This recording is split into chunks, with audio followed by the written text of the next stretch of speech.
welcome to another episode of Unscripted. I'm Anuli. I'm Hannah. And I'm Yeshaya. And today we have a very special guest, obviously, as you can see. We have Shy over today because one thing that I've noticed about you is that once you get going, you just don't stop, you know, Yeah. with like his study habits, especially. Like I see you, I know we like spent all the winter break together at work. And like when he got to work, like he just wouldn't stop. He'd be like, okay, I have this and I'm gonna do that. And that's he'd pretty just good for winter break. Like, yeah. What? Right? And he was just like typing and going crazy. And I was like, maybe I'll look at social media for a bit, maybe Instagram. And I would just be like, what is this work ethic? So that brings me to today's topic, work ethic. Mm-hmm. So before we talk about work ethic, let's try to define what work ethic means to you. So what do you think it means to you, Yeshaya? So work ethic is kind of that nature that you have where you're always passionate, you're hardworking, you're staying focused. Mm-hmm. You always want to drive yourself forward. You know, you want to make sure you're achieving your goals, moving forward, and progressing. And I believe work ethic is a strong and good asset that every person is trying to make, but once they master it, they could achieve a level where they're consistently making good choices, making good decisions, and progressing forward. Mm-hmm. Wow. Now, to me, that sounds like a work ethic I want to have. Mm-hmm. But for me, work ethic is something that everybody already has, and then it kind of is dependent on you whether you have a good one or not. So your work ethic is what that I'm trying to strive towards. But right now, I think for myself, I have a pretty good work ethic when it really comes down to it and what I need to do. I think anybody can really make their own work ethic, like define it for themselves. What about you, Anuli? Well, again, like that is something that I want to do. Like your work ethic is something that is probably ideal for me, right? But for me, it is just when it comes, again, like you said, when it comes down to it, really getting into it. But what I want to build on necessarily is just working on my discipline. Like the moments where I don't feel like doing work are also the moments that I should be doing work. In my opinion. That is very true. And because like that's eventually what counts, right? I feel Yeah. like the moments that you just don't feel like doing anything, and those are the moments that like what you do during those moments and how you act with those moments is what defines who you're gonna become. Yeah. And I feel like with discipline, it's easy to be more disciplined in some things than others. Like when I'm editing this podcast, it's so easy for me to do. Like I'm very disciplined and on time when it comes to that, because I'm doing it instead of doing my academics. Yeah. So, I have a question. Mm-hmm. How do you guys determine where you focus more of your discipline? Like what does discipline, I guess, kind of mean to you in different areas of your life? Wow. Do you want to take that? Yeah, I'll take that. So discipline, everyone has their own things that they treat, like you said, with more priority. So I would say, whenever I start a new semester, I kind of see what is worth the most to me, what is the most valuable, what do I need to achieve for me to be the most happiest, you know? So that's how I would rank my discipline going into the semester. I know we have a bunch of different disciplines as RAs, as students, as just with our grades, everything. So I would rank my hierarchy based on what my priorities are at that time. Yeah. What about you, Anuli? I think it's similar in that I also like to make a little list of the things that I like to do, and for me, discipline kicks in when it's about prioritizing what I want to do first. So I used to be somebody who would just like have a list hanging, and I'd be like, oh, I also have to do that. And then in the middle of doing something, I'd be like, okay, maybe I can do like 10 minutes of that. Yeah. And it would just become like this frazzled mess. And I'd be like, okay, what did I get done? Maybe like 20% of everything, but like nothing to completion, true. Right? So like one thing that I'm trying to build on this semester and like with the new year as one of my goals is to make sure that I prioritize everything. And once I do that, I would want to stay disciplined enough to be like, okay, I started this, now I'm gonna finish it, and then like move on to the next thing. So even at the end of the day, if I don't like check out everything from my to-do list, at least I know like I have done something, you know what I mean? Yeah. Yeah. I agree. And something to add on to that, with my discipline and stuff like that, every night before bed, I write down what I want to accomplish the next day. and then I see that and I say, let's subtract a little from everything so that I know I'll achieve it. And then if I go beyond it, I'll feel happy just because I know I went beyond my goal. Yeah. Okay. Yeah. That's a smart thing to do. And also, we hear all the time how when you make a to-do list, like there's satisfaction in crossing off the things. So I know sometimes for me, like my to-do list is so long that when I've only done 2 of the things for the day, I feel like I didn't accomplish anything. Yeah, exactly. But in reality, it's important to actually like be realistic about what you're gonna be able to do in a day. Yeah, that's something that I've like really tried to teach myself, because my goals would be highly unrealistic, and then my day would end with me beating myself up for not doing enough. I'd be like, oh, like you had so much, and it'd be like 2 chapters of physics. Like that's so unrealistic for a day, but I would not realize it. I'd just be like, oh, sure, I can do 2 chapters. That's no biggie. Yeah. And then in the end, I'm almost done with like 1 chapter, and I'd be like, interesting, you suck, and a whole lot of like self-deprecating words. But again, like it's totally unrealistic. Yeah. I think something like when it comes to planning out what you're going to do today is being able to have time management skills. Yeah. So what does that look like for you guys? Do you want to go first? Oh, of course. I mean, you're the best at it. So. So as mentioned, making your priority list, writing down what you want to do, knowing your goals is very important. And something with time management, I feel like having that list is really essential. But for me, in order to manage my time, I find that I need to wake up early. If I could wake up early, I know I'm going to wake up at this time, at the same time every single day, and my day's going to start, and I'm going to achieve my number 1 thing. I'm going to achieve that, and then that just gives me motivation to continue throughout the day. Hey, I achieved the most important thing of today. I'm going to achieve number 2 now.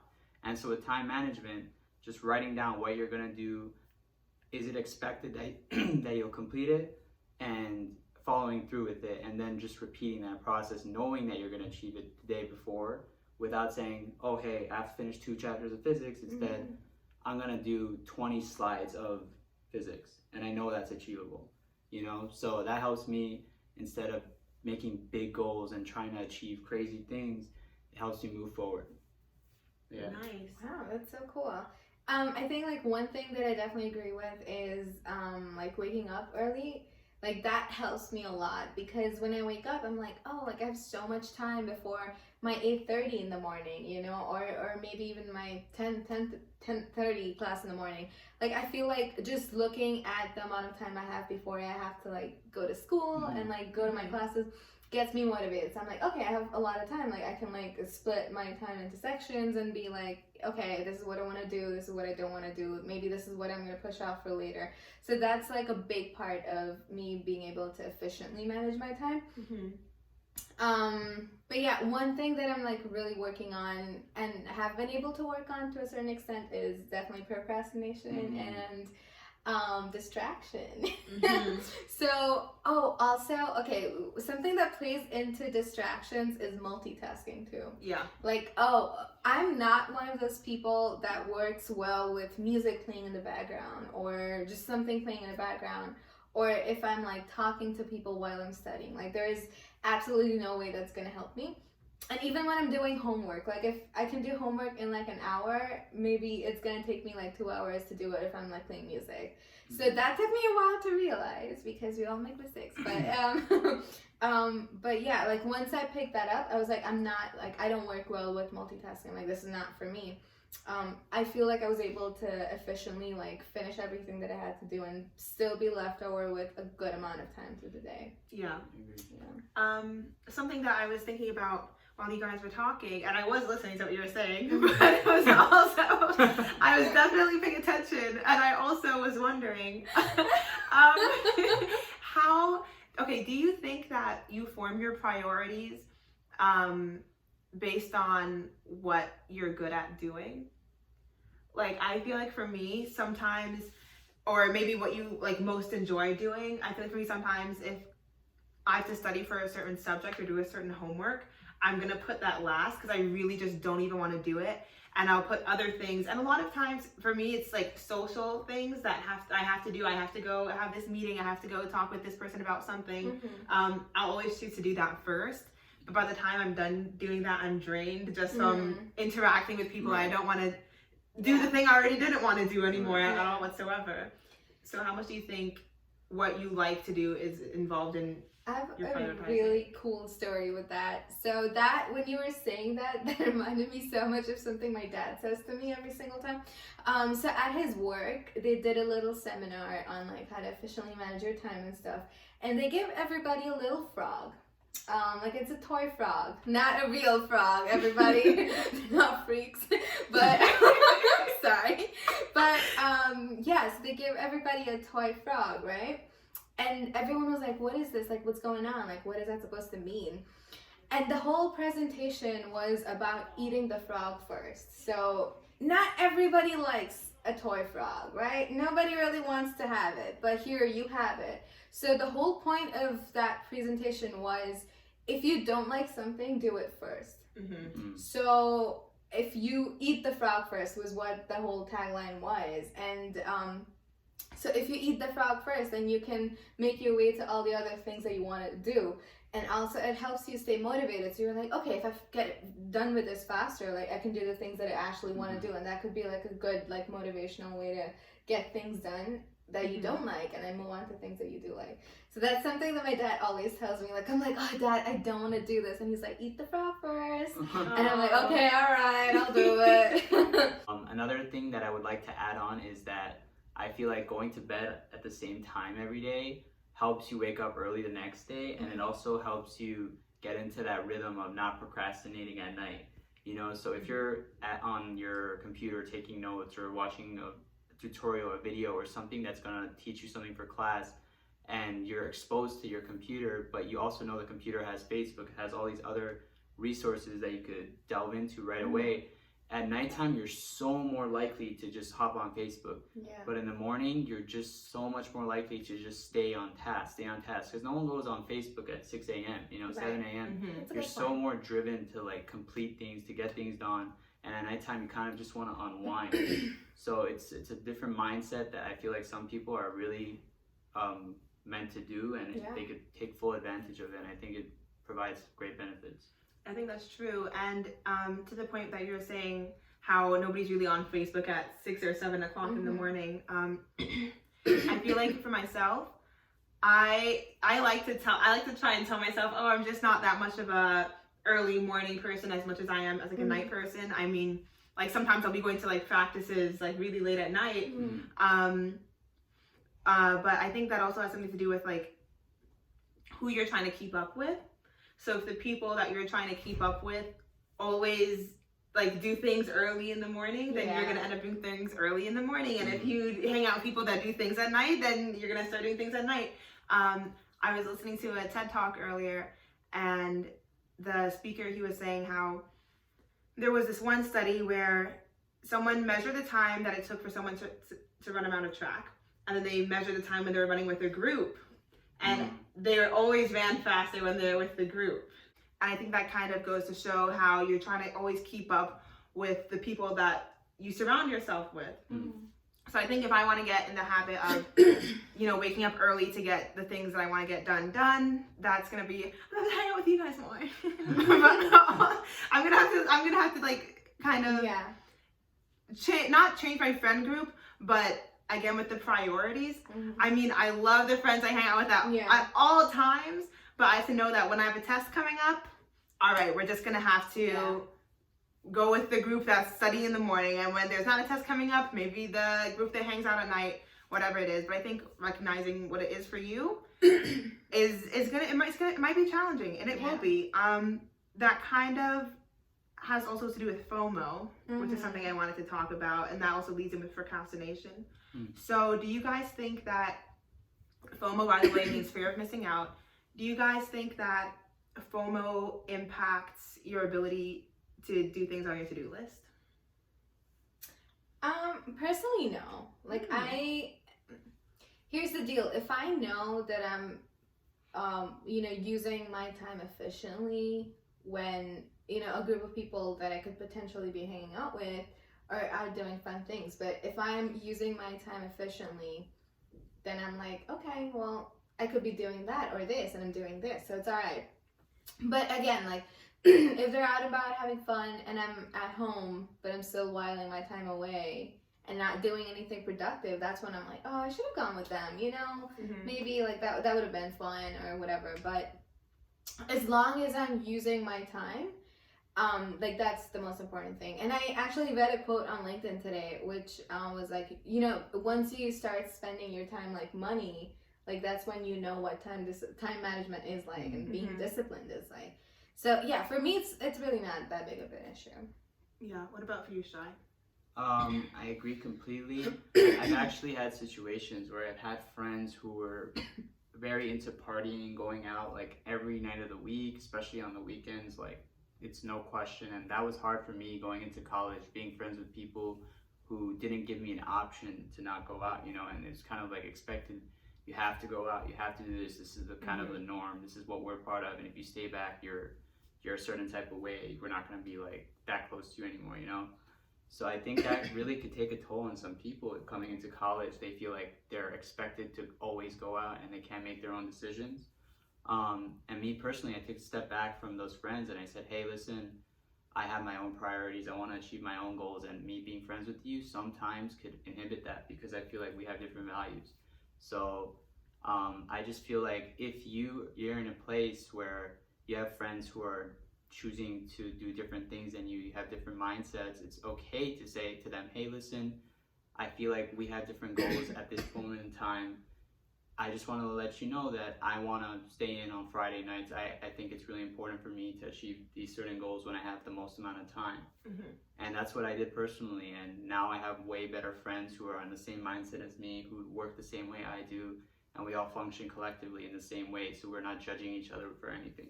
I think that's very true. And I think even if you do have friends that like to party and stuff like that, if they respect your decision and are rooting for you in the decisions that you make, then you gotta love them as well. Yeah. It's really, but if your friends are gonna think some type of way about you if you are not going along with what they're doing, and that's even in the reverse. If you like to go out or you are just on a different schedule, you have different priorities, and your friends that are doing something that the rest of the world might see as like, might be seen as better, it's like, you know, focusing more on your studies, then your friends should respect your decision in either way. Yeah. And if they're giving you, you know, if they're making it necessarily harder for you to stick to your mindset or achieve your goals, then you know they're not the right kind of people to be associated with it in the first place. And I know sometimes it's hard. Like, as much as we say, oh, like, we don't have FOMO. Like, FOMO is very real. Yeah. Like, sometimes FOMO is the only thing that prevents you from detaching from what's wrong for you. And embracing that is one way to go about with it. You know, you could just be like, yes, I am probably really scared of missing out on some fun memories, but one thing that you could do to make up for it is also build something for yourself. You know, just you're building a life for yourself, and that's okay. Like, no amount of having fun should come in the way of actually making something for yourself that's gonna last forever, even after you leave, you know? Yeah. And I think FOMO, if you're out there saying, oh no, like, I don't let FOMO get to me, do you go on social media when you should be doing work? Because that's FOMO too. It's not just necessarily the physical act of hanging out or doing something with friends. You could be sitting with your friends and on your phone checking Instagram, and that's a form of FOMO too. You're thinking you're missing something out when you're not enjoying the time with people right in front of you. So really recognizing that in different areas of your life, because we all might have it, but what matters is if we let it get to us and if we act on it. Yeah. An important part of work ethic, and since that's what we're talking about primarily, a lot of people really don't understand that work ethic is not just doing work and making sure things are handed in time, but it's also about making sure you're disciplined and making sure you have your boundaries set right. Like, when we talk about like how much, like, what are our boundaries, you know, like, are we really going to be okay with doing things that we're not okay with, or are we gonna make sure that, okay, this is not something that, you know, sits down well with me, so I'm not gonna do it. And also, like, that feeds into your work, like everyday work. Like, maybe I should be doing work, but do I really need to go to that party when I have like 5 assignments due? Maybe not, you know, like even though FOMO is real, really like prioritizing, like what do I need to do right now, you know? Yeah. I think also, I think that having I do a lot of thinking. I think a good work ethic also means not letting work bleed so much into your personal and social life. Because as much as you need to be disciplined in making sure that you're getting work done, you need to make sure that you're not always only doing work. And I think that's when, you know, becoming a workaholic comes in. Because those personal relationships are important too. You know, I was telling my mom the other day, like, I just spent however many hours hanging out with these people instead of doing my work. Like, and she was like, well, Hannah, you know, if you're going to ever need somebody, like, if you're ever going to need help from somebody or need somebody to cover you for a shift or something like that, like, you do need to have personal relationship if you're going to be able to hang out with them or ask for help from them in the future. So it's important to make sure that work doesn't impede on that either. That's a really good point. That's actually something that I'm working on. Like, I like to think my whole life is my work, but that's really not true. So yeah, I'm just like working on finding ways around it, you know? So like, it's okay if like your work is important to you, but also like that shouldn't mask everything else that's also important, you know? So Shai, we were talking about, or you were rather saying how you had the friends that would like go out and party and stuff, and maybe you wanted to spend more time studying. Do you think that you were able to find a balance between that, or was it almost like you had to choose? So yeah, no, definitely in the beginning when I pulled back a little, they respected it. But over time, you know, like they kept saying, oh, you're holding back a little more. You're holding back a little more. What's going on? You know, and then so you had another conversation with them saying, hey, listen, I'm focused on something and our direction is kind of different. I think this was a unique situation with the situation I was going through, but I would recommend to everyone who's coming into college and they have so many friends that they came in with from high school that may have similar goals to you, but you have your own unique goal coming into college. Be okay with saying no sometimes, you know, because sometimes people are really, they won't hear you out, and just saying no with no reason is completely okay. You don't have to find a reason for everything, you know, and if you're trying to find a reason to explain to them, this person just might get more and more frustrated with you, you know, so just saying no, listen, I have my own priorities, sorry. And that works the best, you know, because sometimes some people don't hear. They're just like trying to find an excuse to lure you in. But if you just say no, they're like, okay, he wants his personal space, let him do his thing. He has his own goals, let him be. And I think that was the best thing I could have learned and done. And do you guys think that a lot of your friends are in the same programs that you're doing? Because some courses of study are very rigorous, and they require a lot of time spent in that discipline. So do you feel that you have a lot of friends in that discipline? I don't. So most of my friends are, you know, either in doing management studies or business, and some of them are in like science related majors, but not biology specifically. So that has been a struggle for me to a certain extent.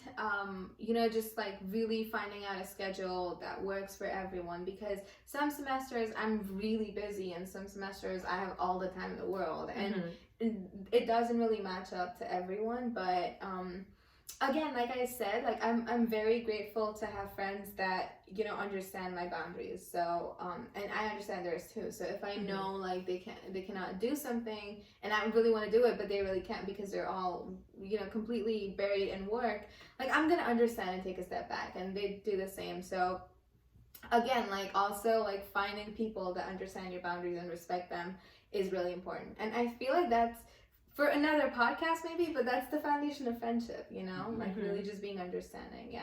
And like what you said, I really like, because you have no idea how many people go through that problem coming into college, you know. Just I feel like that's also what peer pressure comes from, like just, you know, the fear of not being accepted into a certain group just because you're not like doing the things they want to do, and you're too focused on your goals, but you're like, oh well, will I have friends at all if I'm too focused on my goals or whatever?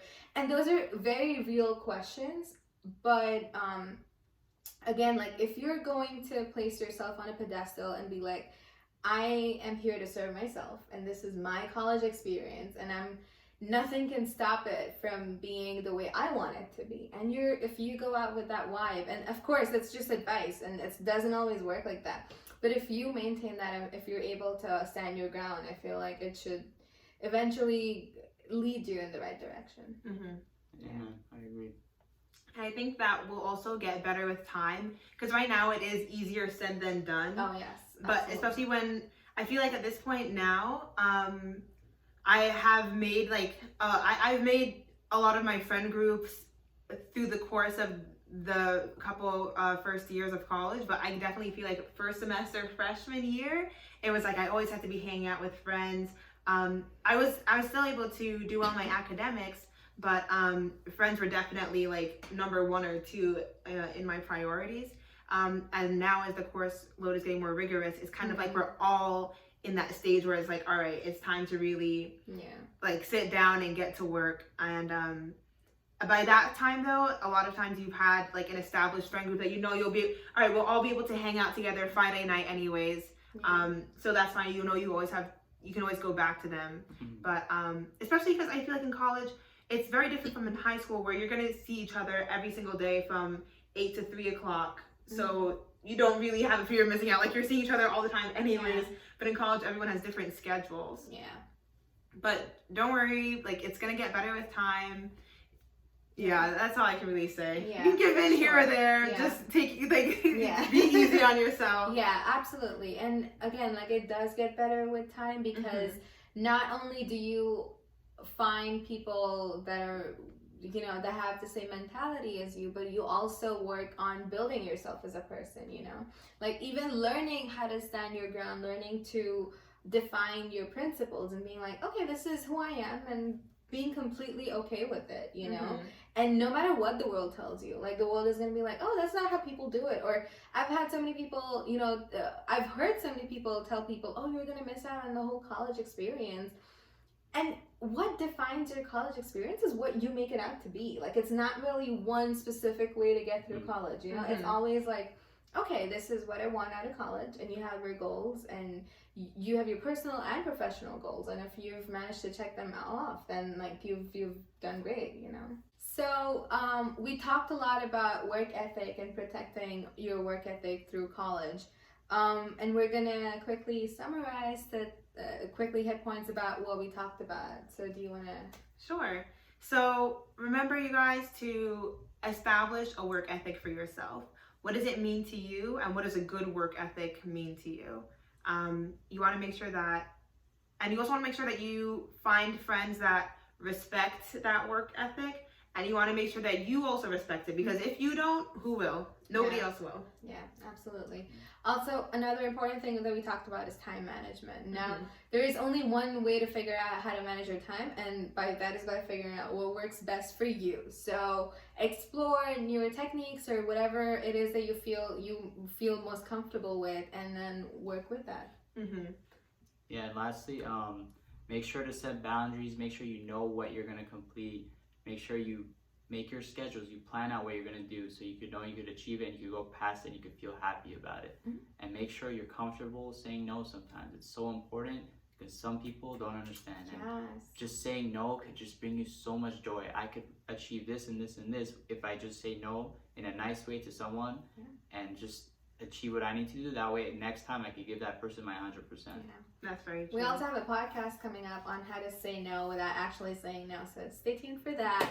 But that is such an important point that you hit. The amount of power that comes with just saying no and being able to define your actions is amazing.